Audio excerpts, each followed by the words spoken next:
Alrighty guys, so finally got this engine apart here. So here's the real damage. Hope you guys can see that. Hold on. I think you can see it a little better. So you see that on the side right here? Luckily I can't really feel it with my fingernail, just a little tiny bit. And just right away, this head gasket is pretty brand new. So yeah, like the guy said, they just slapped it together not so long ago and it started having problems. As you can see here, right there, a bunch of leakage coming through down up here. And then these walls are just, you know, they're pretty warm, but you can't really feel anything with your fingernail. So this head gasket is trash. It's not even OEM. I don't know what brand it is. So right away, I mean, this thing is trash. And then plus the bolts they use, these are different, guys. So if you guys are Mazdaspeed people, these are different. These are probably, I don't know what they are, what brand they are, but if they're short like this, then they're probably just trash aftermarket ones. The OEM EcoBoost, that one that we use, they're all the way to the threads are all the way to the top here somewhere. Okay, so use those only, guys. Are not too expensive nowadays. This right away looks like stock bore, stock everything, which is good. That means I can use the block again.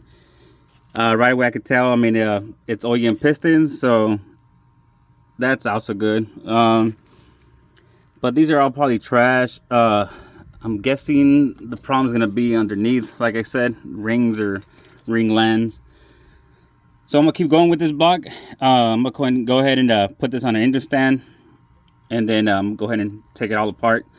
See if we could save this block. See what happens if I give it like just a light bore, I mean a light hone, and see if that helps any. If not, then I'm gonna go ahead and just use some 20 over pistons that I have laying around. Might as well use those for this build. Okay, so once again, guys, just because it's cheaper doesn't mean it's better. Be careful who works on your speeds. If they don't know speeds, then just stay away from them. I mean, check this out. And not to trash this guy, I mean, it is what it is. He tried, right?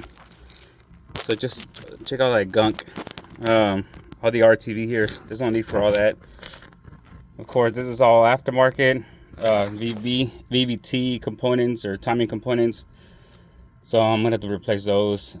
This one's probably fine. This one's okay.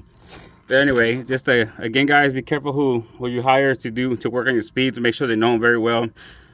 And this proves not because they have a big shop and a big name doesn't mean they're gonna do a better job than someone that actually knows their stuff. You know, if you can find one out there in your city. Alrighty, guys, so I'll keep you guys posted on this one.